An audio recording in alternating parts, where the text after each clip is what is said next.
खबर शामिल करते हैं सरगोदा की तहसील भिलवाल से। One day mister beauticians class 5 star marking मुनाकिद की गई, जिसके ऑर्गेनाइजर सलमा साजिद मिस्टर साजिद अली थे, जिसमें अलमारूफ समाजी worker Al Samad foundation chairperson international council Punjab NPCIH vice chairperson Punjab और इंटरनेशनल ह्यूमन राइट्स मूवमेंट की chairperson division Sargodha lady doctor Yasmeen Kanwal ने बतौर VIP चीफ गेस्ट शिरकत की। इस मौके पर chairperson lady doctor Yasmeen Kanwal ने मीडिया से गुफ्तगू करते हुए कहा, ऐसी क्लासेस होनी चाहिए, इससे बच्चियों के इल्म और हुनर में इजाफा होता है। अब वो अपने पाँव पर खड़ी हो सकती हैं, अपनी और अपनी फैमिली को सपोर्ट कर सकती हैं, ताकि माशरे में इनकी एक पहचान बन सके। ब्यूटिशियन क्लास में कसीर तादाद में ब्यूटिशियन ने शिरकत की। बेहतरीन ट्रेनिंग के साथ साथ भरपूर इंटरटेनमेंट के साथ क्लास को एंजॉय भी किया और मुख्तलिफ कंपनियों के स्टॉल भी लगाए गए।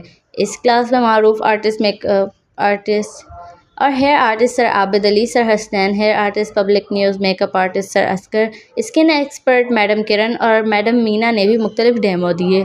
इस इवेंट पर बेहतरीन परफॉर्मेंस पर madam Meena, lady doctor Yasmeen Kanwal ने तमाम ब्यूटिशियंस को अवार्ड और डिप्लोमा गिफ्ट पेश किए। लेडी डॉक्टर यास्मीन कंवल ने इस क्लास की बेहतरीन कारकर्दगी को सराहते हुए अल समद फाउंडेशन ब्रांच 5 की मैडम सलमा साजिद को बेहतरीन कारकर्दगी पर अल समद फाउंडेशन की जानिब से गोल्ड मेडल से नवाजा गया।